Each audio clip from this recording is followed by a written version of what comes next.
The most common sex myths. I decided to choose three, my three favorites, to be able to talk about here, just to give you a bit of an intro into some of the things that go on in my mind and some of the sex myths that I love to bust.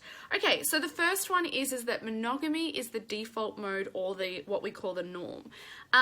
When I look around in society, even especially when it comes to like advertising and businesses that are promoting things, I really feel like there is this strong message that monogamy, being with one person, is what people just assume is the most common relationship situation these days.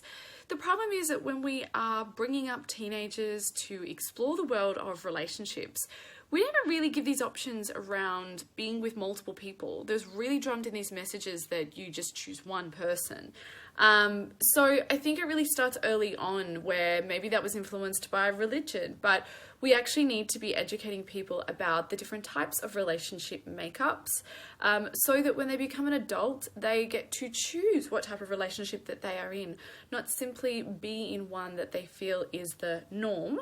And then often when they want to step outside of that, there's a lot of guilt associated with it because they don't feel like what they're doing is normal. So monogamy is not the default mode. Now, orgasm is the goal of sex.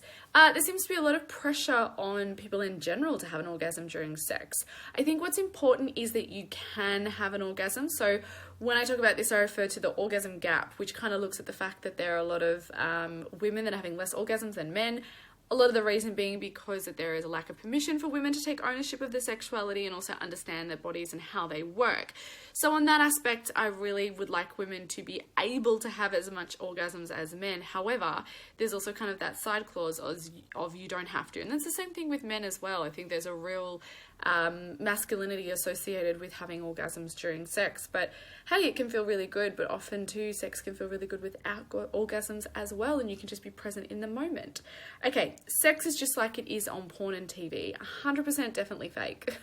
There is a lot that goes in behind the scenes. I've spent many time on porn sets that people are not aware of. The problem is that people look at these stars on the screen having sex and they think, well, I can have sex, they're having sex, so I must be able to do what they can do. What you're not aware of is the preparation, especially with something like anal sex, the tricks, the little behind the scenes things that happen, the things that they understand, the angles that give you the porn that looks as great as it is. So that is my top 3 sex myths. I hope you enjoy, and make sure you check out all my other content. There's lots of good stuff on there.